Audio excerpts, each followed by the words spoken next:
앞서 인사 한번 합시다.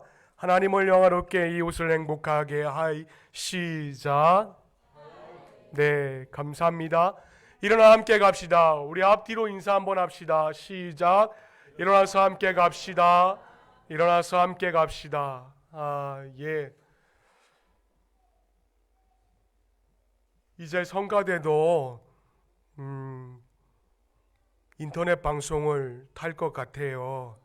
그래서 화장도 잘 하시고 오시고, 그리고 김이 있는 것도 좀 얼굴 하얗게 하는 걸로 가려서 성가대 하시고, 주름살도 좀 피셔서 오셔서 성가대로 찬양할 수 있도록 했으면 좋겠습니다. 무엇보다도 여러분 그 책자 있지 않습니까? 누런 책자는 이제 다 내려놓으시고 새로운 성가대 찬양집으로 바꿔서 좀 같이 해주셨으면 좋겠어요. 자, 우리 다시 한번 인사합시다. 만나서 반갑습니다. 시작. 반갑습니다. 미국의 영성주의 신학자 가운데 있어서 그 목회자죠. 베스트셀러 작가 가운데 리처드 포스터라는 자가 있습니다. 근데 그 리처드 포스터라는 자가 책을 한 권 썼는데요. 그 책의 제목이 돈, 섹스, 권력이라는 그 책이 한 권 있어요. 근데 그 책의 메시지가 뭔가 하면 이거예요. 세상을 움직이는 그 힘, 세상을 움직이는 그 힘의 실체가 있다라는 것입니다. 그것은 간단히 뭐란 말이냐면은 세 가지로 요약이 될 수가 있다 그래요. 아무리 나쁜 사람도 먼저는 돈이 있고, 두 번째로 성적으로 좀 이렇게 매력적이고, 마지막으로 이렇게 사회적으로 높은 지위에 있어서 힘을 가지고 있으면은 세상에서 인정을 받는다. 이게 바로 리처드 포스터라는 자가 지은 책의 아주 핵심 메시지입니다. 그런데요, 이 돈과 성적으로 또 무슨 매력적이다, 사회에서 무슨 높은 지위에 있어서 힘이 있다, 이런 사람들이 실패하지 않는다? 이거 제가 볼 때는 세상의 논리만큼은 아닌 것 같아요. 교회 안에서도 참 안타까운 게 이런 모습들이 보일 때가 참 많이 있는 것 같아요. 이건 우리가 정말로 우리 고아중앙교회만큼만이라도 정말로 우리가 경계해야 될 모습만큼이 아닌가 생각을 한번 가져봅니다. 왜냐하면 여러분, 교회가 말씀이 충만하고 교회가 성령이 충만하지 않은 교회는, 한때 성령 충만했던 교회도 이런 상황이 얼마든지 세상과 같은 질서의 방식에 처할 수가 있기 때문에 그렇습니다. 제가 여러분에게 이러한 사실을 어떻게 증명할 수가 있겠어요? 오늘 본문의 두아디라 교회가 바로 그러한 케이스였습니다. 자, 그렇다면은 우리가 이제 고아중앙교회의 10가지의 비전을 가지고 지금 한 주 한 주마다 교회 하나씩 지금 살펴보고 있는 가운데 있는데요. 그럼 오늘 이 버가모 교회, 이 두아디라 교회가 우리 교회에 어떤 비전을 제시해주고 있는가, 우리가 이제 오늘 말씀을 통하여서 함께 살펴보려고 합니다. 자, 오늘 본문을 봅니다. 두아디라 배경부터 제가 좀 짧게 말씀을 드릴게요. 두아디라가 어떤 도시인가? 두아디라라는 도시는 버가모 도시에서 약 그 동남쪽으로 65km 정도 떨어진 곳에 위치한 작은 도시예요. 이 구미보다도 더 작은 도시입니다. 하지만 이 두아디라 도시가 굉장히 중요한 게 있는데요. 그게 뭐냐면은 교통의 요충지라는 거예요. 두아디라 도시는 내륙으로부터 적의 침입을 막기 위하여서 항상 이 두아디라 도시에 누가 있었냐면은 당시에 최강의 군대인 로마의 이 군인들이 두아디라 도시에 항상 주둔했습니다. 자, 그렇다면 경제적으로 어떤가? 교통적으로는 굉장히 요충지였다면은 경제적으로는 염색 산업으로 아주 유명한 공업도시가 이 두아디라 도시였어요. 그러다 보니까는 산업이 발달이 돼요. 이 염색 산업이 발달이 되니까는 상인들이 조합이 되어 가지고 이제 막 상인들 조합이 상당히 발달이 되어 있던 도시였습니다. 근데 문제가 있어요. 뭐냐면은 이 상인들이 조합들이 누구와 결탁을 내서 먹고 사는가? 로마 정부와 또 당시 두아디라 도시 안에 있던 우상신전들이 많이 있었는데, 우상신전들의 그 우상을 숭배하는 자들의 도포를 만들기 위하여서 신전들과 결탁하고 로마의 그 정부와 결탁하여서 먹고 사는 자들이었습니다. 그러니까 이 두아디라 도시에서 먹고 살기 위하여서는 딱 하나의 방법밖에 없었어요. 로마 정부와 결탁하느냐, 아니면은 우상신전들과 신전을 숭배하는 그 숭배자들과 결탁을 해서 맞물려 돌아갈 수밖에는 없었다라는 것입니다. 특별히 이 두아디라 도시는 우상신들 가운데서도 그 제우스의 아들이라는 태양신 아폴론을 섬기고 있던 도시였어요. 그래서 요한은 말도 안 되는 소리 하지 마라. 그래서 요한계시록 2장 18절 말씀해 보니까 뭐라고 나와 있는가? 하나님의 아들이 이르시되, 하나님의 아들의 이르시되 라고 그렇게 요한계시록 2장 18절 맨 마지막 말씀에 저와 같이 기록을 해놓고 있습니다.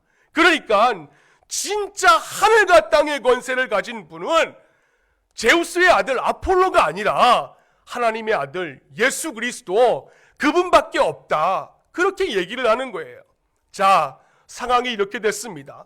그러니까 두아디라라는 도시는 우상 숭배가 막 판을 치고 있었고, 경제적으로는 로마와 그 우상 신전에 가입되지 않으면은 사람들이 먹고 살 수 있는 길이 없었던 도시였어요. 한마디로 신실하게 믿음을 지키려고 하는 자들이 살기에는 정말로 힘이 드는 도시라는 것입니다. 그래서 이런 두아디라에 있는 교인들에게 주님이 어떻게 하는가? 먼저 칭찬과 격려를 하십니다. 칭찬은 뭔가? 그토록 어려운 환경에서도 두아디라 교회 안에 사랑의 향기가 넘친다는 거예요. 사랑의 향기가. 우리 다 같이 한번 읽어보겠습니다. 시작.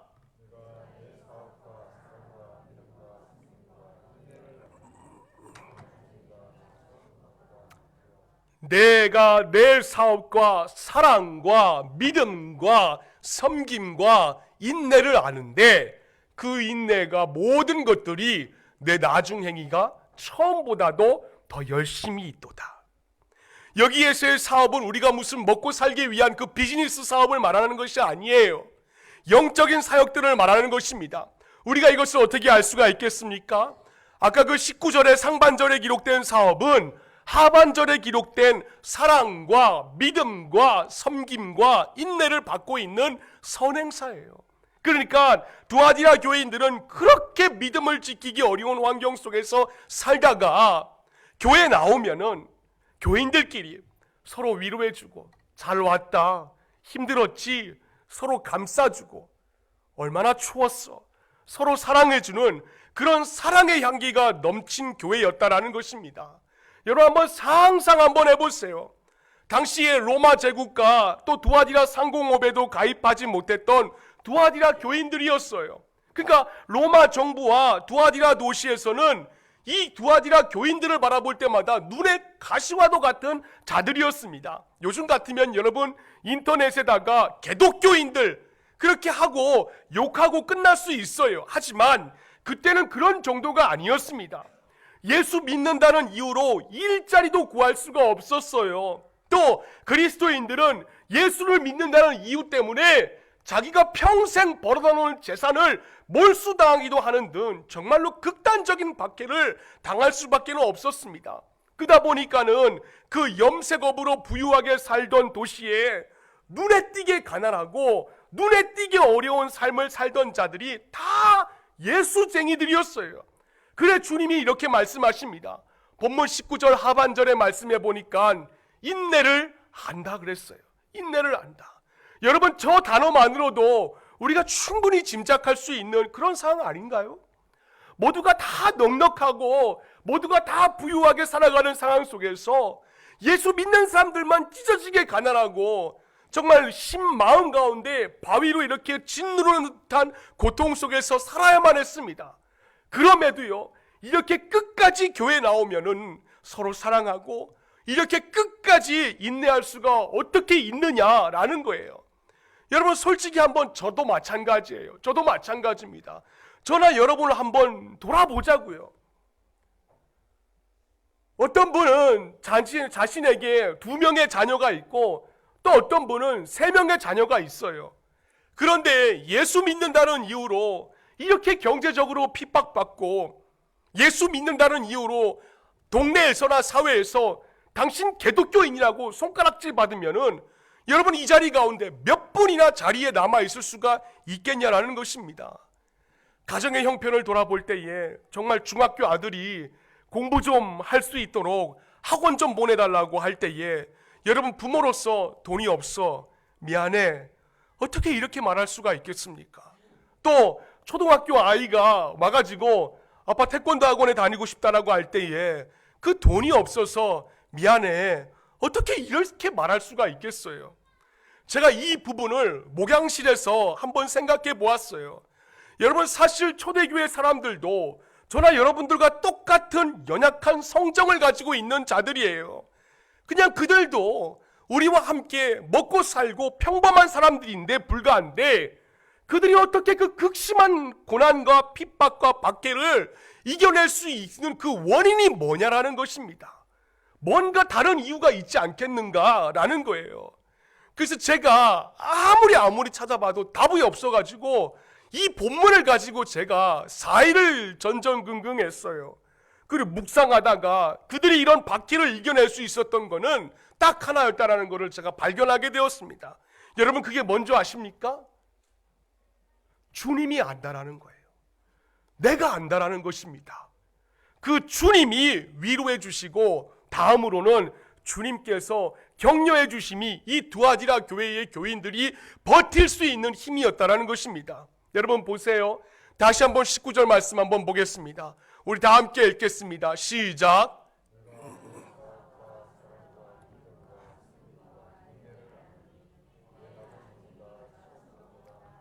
아멘입니다. 여러분 저 말씀에서 맨 앞에 나와 있는 내가, 저 내가는 누구를 가리킵니까? 예수 그리스도예요. 그 예수님께서 사업과 사랑과 믿음과 섬김과 인내를 어떻게 하신다고요? 안다라 그랬습니다. 그러니까 내가 안다라는 거예요. 여러분 저 말씀에서 안다라는 단어는 그저 단순히 내가 네 고통 내가 알고 있어 그거 아닙니다. 이 단어와 비슷한 단어가 출애굽기 3장 7절 말씀에 나와요. 우리 한번 읽어봅시다. 시작. 여호와께서 이르시되 내가 애굽에 있는 내 백성의 고통을 분명히 보고 그들이 그들의 감독자로 말미암아 부르짖음을 듣고 그 근심을 어떻다고요? 안다 그랬습니다. 안다 그랬어요. 저 안다라는 단어는 히브리어로 야다흐라는 단어입니다. 이건 내가 당신이 어디에 살고 있는지 알아. 당신이 어떤 직장에 다니고 있는지 내가 알아. 그냥 그 정도의 알미 아니에요. 이 정도의 알미라는 거는 부부관계가 되어가지고 하나가 되어서 서로 아는 것처럼 친밀하게 아는 것, 그게 바로 야다라는 단어입니다. 부부가 서로 안다라는 거는요, 여러분 단순히 지식적으로만 아는 것이 아니지요. 감정적으로 또 의지적으로 전인격적으로 부부는 서로를 알고 있습니다. 그런데 주님이 두아디라 교인들에게 뭐라 말합니까? 내가 알아. 내가 안다라는 겁니다. 십자가에서 고통을 몸소 체험하셨던 주님은 그렇게 극도로 궁핍한 생활과 그렇게 극심한 박해와 고통 중에 있는 그 두아디라 교인들을 향하여서 외면하지 않으시고 내가 알아. 안다라는 것입니다. 더군다나 그것도 그저 지식적으로만 알고 있는 것이 아니라 전인격적으로 네가 지금 나 때문에 당하고 있는 핍박과 고난과 박해 내가 알아. 그러는 것입니다. 제가 이 부분을 묵상하다가 어제죠, 토요일날 저에게 얼마나 큰 감동이 된지를 몰라요. 여러분 오늘 이 시대를 살아가고 있는 사람들에게 또 우리 가운데도 이런저런 아픔과 고통 가운데 계신 분들이 얼마나 많이 계십니까? 힘들게 신앙을 지키기 위하여서 그렇게 핍박과 박해를 받아가시는 분들, 그리고 자녀들의 그 변한 모습 때문에 날마다 새벽에 나와서 눈물로 호소하고 계시는 분들, 또 가진 것이 없어가지고 전전긍긍하고 계시는 분들, 또 남들에게 얘기하고 싶은데도 어떤 지위가 있어서 얘기하지 못하는 그 아픔들, 그런 분들에게 주님 이 말씀을 하세요. 너 힘든 거 내가 알아. 네가 지금 핍박받고 수고하는 것 내가 다 알아. 그래, 가만히 생각해 보니까요, 저도 이런 위로를 받은 기억이 있었습니다. 35살 때쯤 되었을 거예요. 싱가포르에서 그 아내와 아들은 먼저 귀국하고 저 혼자 공부하겠다고 그 타지에 있었을 때였습니다. 당시 그 35살 때 HDB 임대 아파트가 있었는데 그 방 한 칸이었어요. 방 한 칸, 그 500불 되는 그 방 한 칸 월세로 살면서 오전부터 나가가지고 공부하면서 점심값 그 2불 아끼겠다고 굶어가면서 공부했을 때였습니다. 여러분, 적도예요. 싱가포르는요. 36도를 육박하는 적도의 날씨에 저의 눈동자는 힘도 없었고요. MRT의 맨 끝자리에 기대어서 제가 앉아 있었습니다. 그 당시에는 누가 봐도 저 사람 힘들구나, 금방 눈치챌 정도였어요. 근데 그날 제가 잊지 못하는 것은 제 옆에 어떤 중국인이 앉았어요. 제 행색이 얼마나 초라하고 불쌍해 보였는지 그 중국인이 저에게 말을 걸어오는 것이었습니다. 그도 그럴 것이, 그 당시에 제가 한번 사진을 한번 보니까는 정말 힘이 빠져 있었던 모습이었던 거예요. 근데 그분이 이름이 챙이라는 사람인데, 그 사람이 자신을 소개하는데 그 싱가포르의 시티 하베스 처치라고 출석하고 있는 그 집사라고 자신을 소개를 합니다. 당시만 하더라도 뭐 영어를 제가 제대로 하는 것도 아니고 띄엄띄엄 이렇게 하고 있었기 때문에 그분이 제가 못 알아들으면은 천천히 설명해주고 또 설명을 해주었어요. 그렇게 더듬더듬 이렇게 대화를 오고 가고 나누었는데 그가 저를 이해해주는 것 같이 보여가지고 어느 순간 저도 모르게 마음의 문을 열고 대화를 나누었습니다. 아이는, 둘째 아이를 지금 아내가 임신을 했는데 출산하러 한국에 갔다. 그리고 유학생의 환경이 참 힘들다, 고단하다, 이런저런 이야기를 했습니다. 그러다 그분이 MRT에서 이렇게 내릴 때가 되자 급히 저에게 뭘 주셨냐면은 점심 한 끼 사 먹으라고 주머니에서 5불을 저에게 건네주는 거예요. 그때 저는 그것이 그분의 사랑의 표현이라는 것을 제가 알게 되었습니다. 저 끝내 그 돈을 사양했어요. 안 받았죠. 하지만 그 돈을 받지 않았지만은 그것이 제게 얼마나 위로가 되었는지 지금까지도 10년이 지났는데도 잊혀지지가 않아요. 당시만 하더라도요, 참 힘이 들어가지고 어떻게 할 바를 알지 못했는데 제가 그 MRT에서 맨 끝자락에 그 중국인 챙이라는 분을 만나가지고 하나님이 아직도 나를 잊지 않으시고 기억하고 계시는구나, 위로를 받았던 것이 아직도 제 기억에 남아있습니다. 그런 위로가 지금 두아디라 교회에 넘치고 있다는 것이에요. 힘들 일로 아파하는 지체가 있어요. 그럼 그 누군가를 위해서 따뜻한 말 한마디 건네는 작은 사랑의 표현이 죽어가는 사람을 살려낼 수 있는 힘이 될 수 있음을 저는 잘 알고 있습니다. 그 작은 섬김을 통하여서 하나님이 일하고 계신다, 그 사실을 저나 여러분이 기억하면서 오늘날 우리 공동체에서도 서로 간에 있어서 일어나 함께 갈 수 있도록 서로 간의 지체들을 돌아봐야 할 것이에요. 그게 바로 우리 공동체의 비전입니다. 그리고 다음으로 주님이 위로해 주셨다면 이제 격려를 해주세요. 우리 한번 읽어봅시다. 시작. 온 세상 사람들에게 손가락질을 다 당하였어요. 심지어 장사하는 그 남편을 통하여서도 교회 가는 이유로 집에 못 들어오게 하는 자가 있을지라도 주님은 내가 알아, 너 힘든 것 내가 알아, 그런데 네가 처음 예수를 믿을 때보다 지금이 더 낫다, 그거 말씀하시는 겁니다. 이 말씀이 두아디라 교인들에게 지금 큰 격려가 되고 있다는 거예요. 주님의 격려해 주심. 여러분, 이들이 훌륭했다는 것은요, 처음보다도 시간이 흐르면 흐를수록 그 어려운 상황 가운데서도 그들의 그 믿음의 열매가 더욱더 업그레이드가 되었다는 것입니다. 그 결과 믿음의 열매인 사역들도 아주 풍성해졌다는 거예요. 처음에 잘하다가 첫사랑을 잃어버린 그 에베소 교회와는 정말 반대가 되는 것입니다. 그래서 저는 우리 고아중앙교회 지체들에게 정말로 원하는 것이 있어요. 여러분, 우리 교회 한번 돌아보세요. 우리 교회 이렇게 둘러보면은 여러분 뭐 특이한 분 안 계세요. 날씨가 추우면은 수도관 터져가지고 한파 때문에 수도관 터져가지고 어찌할 바 모르는 분도 계시고요. 보다 보면은 먹고 살고 그 입는 문제 때문에 하루하루가 살아가는 것이 아니라 연명하시는 분들이 우리 고아중간 공동체 안에서도 사실 있습니다. 하루하루 사는 게 아니에요. 버티고 계시는 분들이 얼마나 많은지 몰라요. 그러나 제가 바라는 것이 있습니다. 아무리 우리의 삶이 힘들고, 아무리 여러분의 삶이 궁핍하고, 아무리 여러분의 삶이 핍박이 있고 박해가 있고 환난이 있다 할지라도 영적으로만큼은 부유하기를 간절히 소망을 드립니다. 또 시기가 지나면 지날수록 영적으로 풍성해질 수 있는 우리 모든 재직들이 될 수 있기를 주님의 이름으로 축원을 드립니다. 여러분, 그래야 우리 고아중앙교회가 부유한 교회가 될 수가 있는 것이에요. 뭐 재정이 많다, 뭐 해야 할 일들이 많다, 소문이 좋다, 그러한 교회 때문에 영적으로 풍성한 교회가 되는 것이 아닙니다.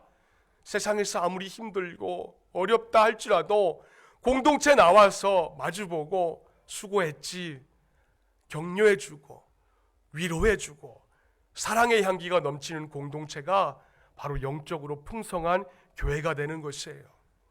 여러분, 우리 교회에 장로님들 계세요. 권사님들도 참 많이 계십니다. 그리고 가장들과 총무들, 사람들의 관심을 받으면서 그 자리까지 오시면서 라오디게아 교회와 같은 형편이 되어서 방심하다가 결정적으로 너는 영적으로 가난하다, 너는 영적으로 가난한 자야, 아무리 좋은 차 타고 아무리 좋은 집에서 떵떵거리고 산다 할지라도 내가 보기에는 너는 영적으로 가난한 자야, 그런 책망을 받는 일이 절대로 없으시기를 바랍니다. 그래서 이런 면에서 우리 교회가 이 두아디라 교회와 같은 공동체가 되었으면 참 좋겠다라는 생각이 들었어요. 사람들이 인정을 하든지 안 하든지 간에 그게 중요한 것이 아니라는 것입니다. 정말 중요한 거는 중심을 보시는 하나님, 그 중심을 보시는 하나님께서 우리를 어떻게 인정을 하시는가, 또 저는 어떻게 인정을 하시는가, 하나님이 저나 여러분을 인정하시면은 우리 교회는 정말로 행복한 교회라는 것이에요. 자, 그러면은 우리가 어떻게 이런 행복한 교회를 만들어갈 수가 있을까요? 딱 하나만 적용드립니다. 그게 뭐냐면은 믿음의 순결을 지키세요. 믿음의 순결을 지키세요. 우리 한번 읽어봅시다. 시작. 아멘입니다. 사실 여러분, 저러한 주님의 인정과 격려에도 불구하고 두아디라 교회 안에 심각한 문제가 있었어요. 우리 한번 읽어봅시다. 시작. 자칭 선지자라 하는 여자 이세벨을 네가 용납함이니 그가 내 종들을 가르쳐 꾀어서 행음하게 하고 우상의 제물을 먹게 하는도다. 여러분, 저게 무슨 말씀인가 하면요, 지금 두아디라 교회 안에 심각한 문제가 하나 있었어요. 그게 뭐냐면은 이세벨이라는 여자였습니다. 뭐 이 여인이 누구냐, 뭐 여러 성경 신학자들 가운데 있어서 의견이 분분해요. 학설이 여러 가지가 있지만 분명한 게 뭐냐면은 저 이세벨이라는 여자는 우상을 섬기는 신전에서 여사제 역할을 했던 여인이라는 것입니다. 그런데 그 여인이 개종을 한 척 했어요. 예수를 믿는 척하고 교회 안으로 들어온 것입니다. 오늘날로 말하자면은 신천지가 예수를 믿는 척하고 고아중앙교회 안에 들어온 거예요. 근데 이 여인이 경제적으로 부유해요. 사회적으로도 아주 인맥이 두터워요. 지위도 높은 인물이에요. 그런 이유로 교회에 들어온 지 얼마 안 되었는데 그 여인이 사회적으로도 굉장히 높은 지위에 있으니까 교회 안에 들어와서도 상당한 영향력을 발휘할 수가 있었던 것입니다. 그래서 두아디라 교회도 이세벨처럼 잘 나가던 그 사람이 교회에 나오는 것에 대해서 한편으로 막 놀라운 거예요. 야, 우리 교회에도 이제 세상에서 이렇게 잘 나가던 사람이 등록을 했다. 와, 우리 교회도 이제 힘이 생기겠구나. 와, 우리 교회도 이제 고아에서 잘 나가는 사람이 들어와서 이제 우리 교회 힘 받겠구나, 이런 놀라운 말이에요. 그래서 교회도 이런 힘센 사람이 멤버십이 되니까는 아무 말도 안 하고 막 그러는 것입니다. 여러분, 이거 우리 고아중앙 공동체도 이 말씀을 통하여서 중요한 교훈을 한 가지 얻어야 됩니다. 그게 뭔지 아십니까? 여러분, 교회는 세상의 질서가 들어오지 못합니다. 교회는 하나님이 다스리시는 공동체예요. 교회는 인본주의적인 집합체가 아니라 신본주의의 집합체가 바로 교회라는 것입니다. 세상에서는 차별이란 단어가 존재할지 모르지만 교회 안에서는 차별이라는 구분이 없습니다. 세상에서는 아무리 잘 나가는 사람이라 할지라도 일단 교회 정문을 열고 이 안에 들어오면은 모두가 다 같은 성도예요. 그래서 성경에서 뭐라 말씀합니까? 우리 한번 읽어보겠습니다. 시작.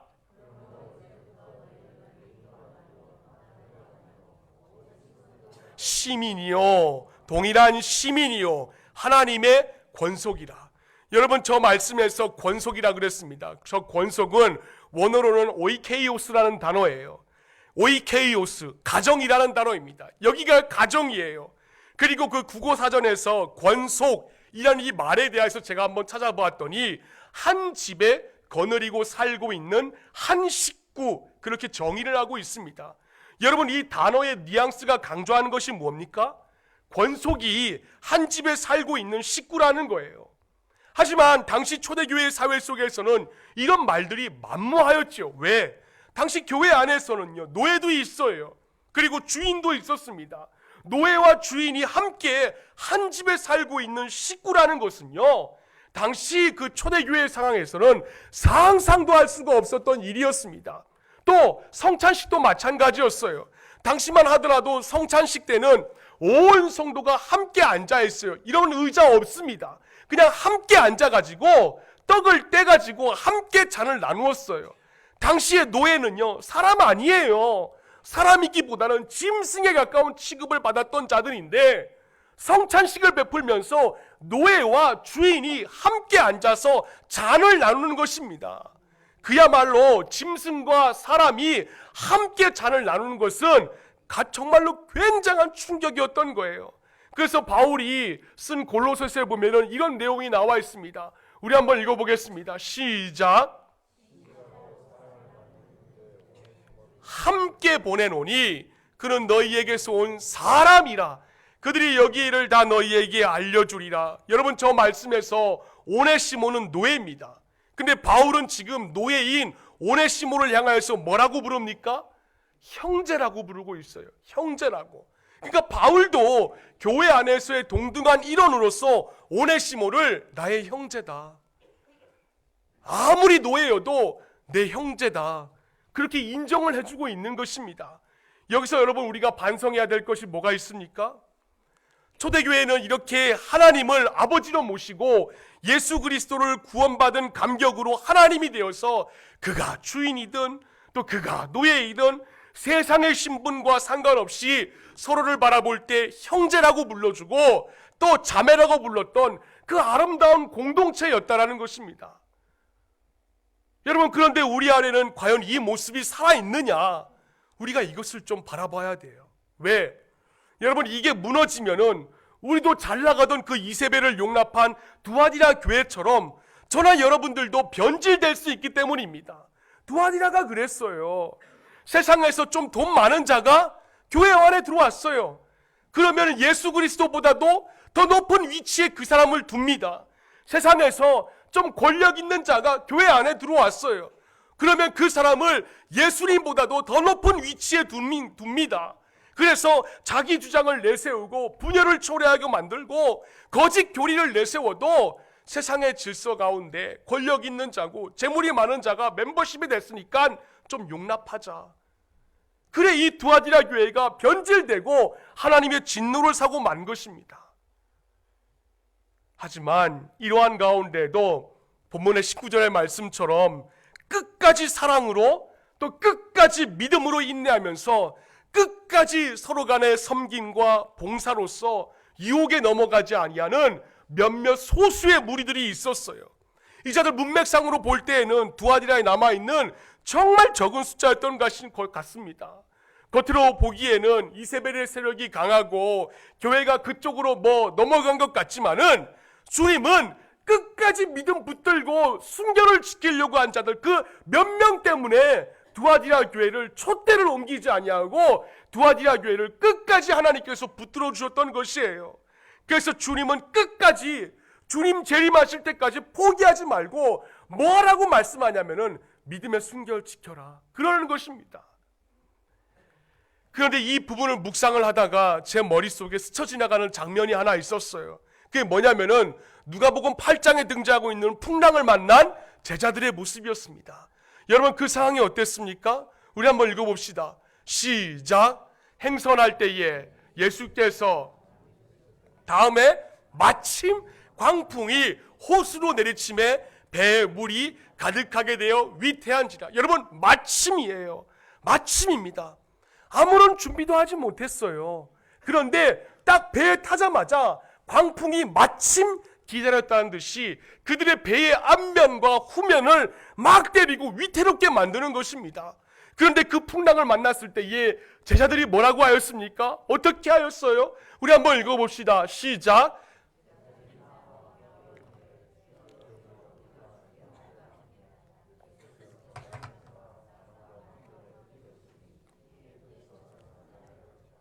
주여 주여 우리가 죽겠나이다. 여러분 지금 제자들은요 주님과 함께 있습니다. 배에 있어요. 때문에 이들이 가져야 될 모습은 주님을 깨우는 게 아니었어요. 사실은 주님을 깨우는 게 아니라 여러분 이들이 풍랑을 맞을 때에 어떤 마음이 있었겠습니까? 한번 읽어볼까요? 시작. 하루는 제자들과 함께 배에 오르사 그들에게 이르시되 호수 저편으로 건너가자 하시매 이에 떠나. 여러분 저 누가 건너가자 그랬습니까? 주님이 건너가자 그런 거예요.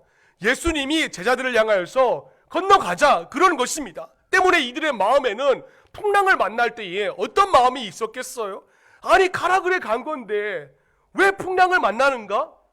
아니 가라 그래서 갔는데 온전히 그 명령에 순종했는데 왜 내 인생에 고난이 닥쳐오지? 이러지 않았겠습니까? 그럼 바람은 불어도 광풍은 불지 말아야 되는 거 그거 아닙니까? 근데 제자들은 이런 생각을 가졌는데 여러분 인생의 풍랑은요 우리에게 미리 녹화하는 법이 없다는 것입니다. 사단도 마찬가지예요. 그는 우리 마음의 문 앞에 도착했다는 신호 그거 안 보냅니다. 초인종도요 울리지 않아요. 여러분 우리 가정에 또 우리 마음에 영적으로 벌어진 틈이 조금이라도 있다면은 저 누가복음 8장 23절 말씀처럼 마침이에요. 마침 광풍이 호수로 내리치매라는 것처럼 우리의 마음에도 조금의 간격이 하나님과의 벌어진 모습이 있다면은 마침 그 가운데서 들어오는 것이 사단의 본 모습입니다. 우리 공동체 가운데 이런 것들 때문에 힘들어하시는 분들이 얼마나 많이 있어요.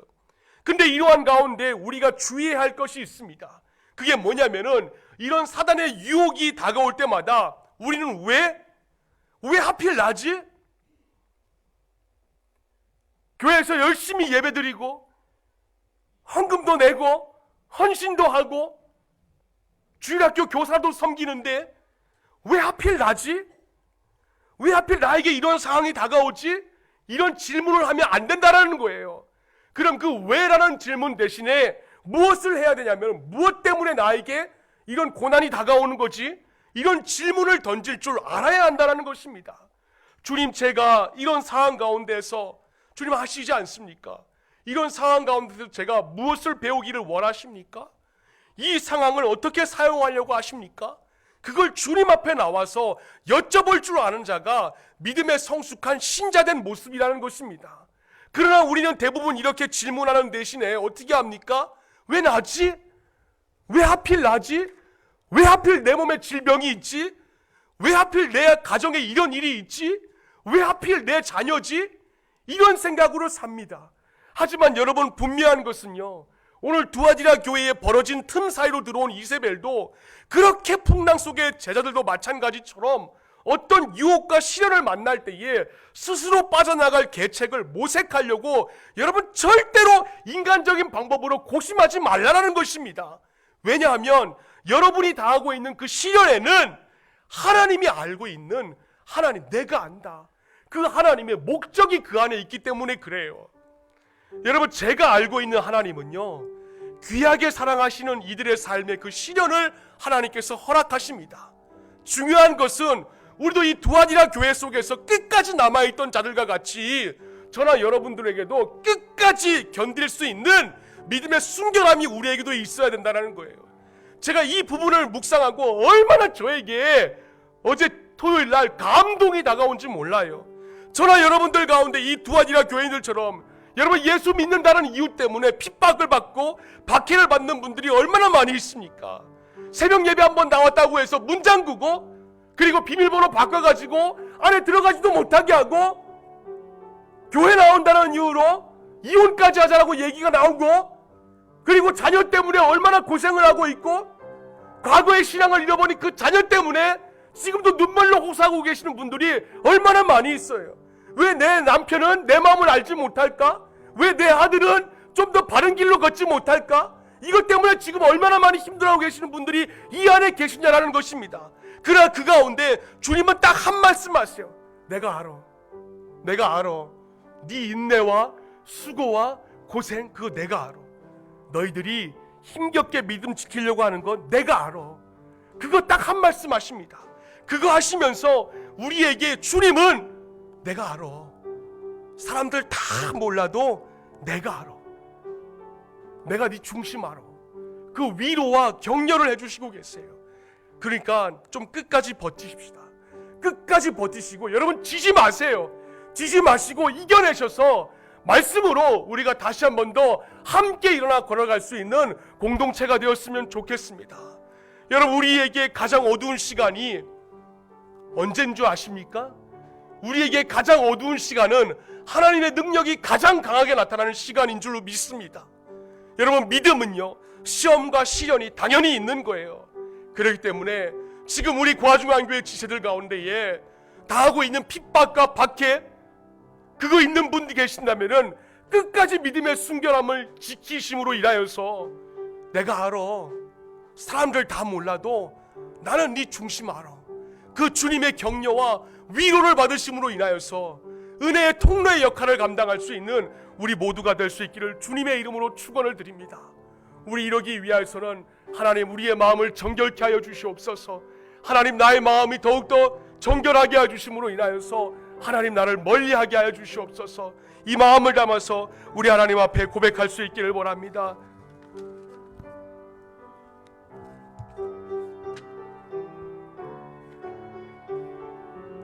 하나님, 이 시간 우리에게 정결한 마음을 허락하여 주시옵소서.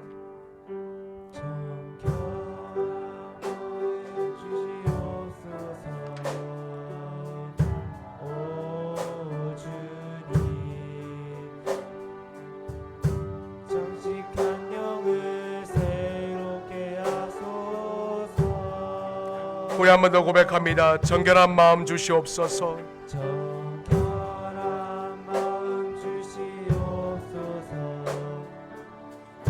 오 주님, 정직한 영을 새롭게 하소서. 나를 주님 앞에서 멀리하지 마시고 주의 성령을 거두지 마옵소서. 그 구원의 기쁨 다시 회복시키시며 변치 않는 맘 내 안에 주소서. 나를 주님 앞에서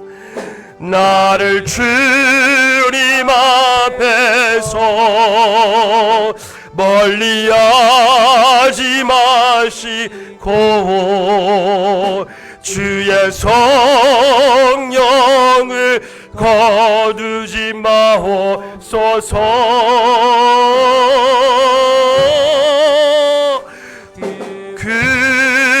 구원의 다시 회복시키시며 변치 않는 마음 내 우리 한 번 더 고백합시다. 주의 성령을 나를 주님 앞에서 멀리하지 말아 주시옵소서. 나를 주님 앞에서 멀리하지 마시고 주의 성령을 거두지 마옵소서.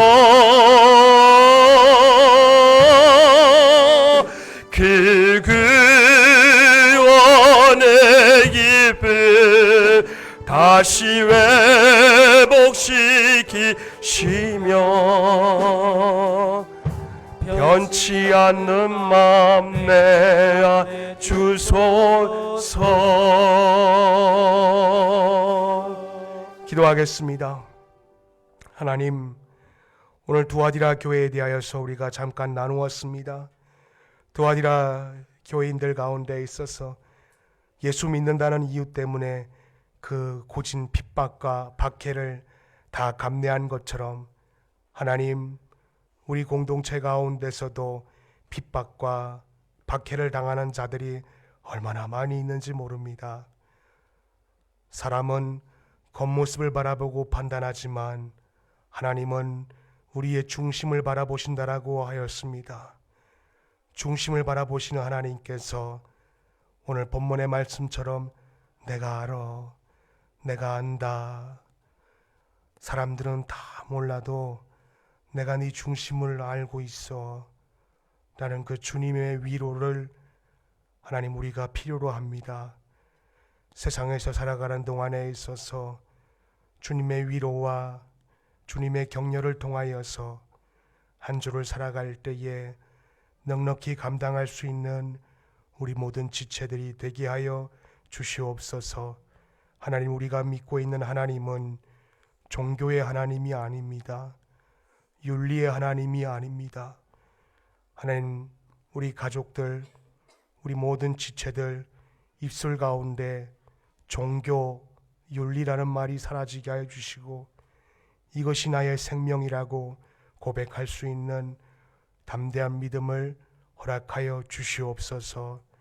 이제는 우리 구주 예수 그리스도의 은혜와 아버지 하나님의 극진하신 사랑과 성령의 교통하심과 위로하심과 충만하심이 하나님의 위로를 경험하며 또 그 위로를 나눠주기로 결단한 저들의 삶의 머리 위에 지금으로부터 영원토록 함께 계실지어다. 아멘.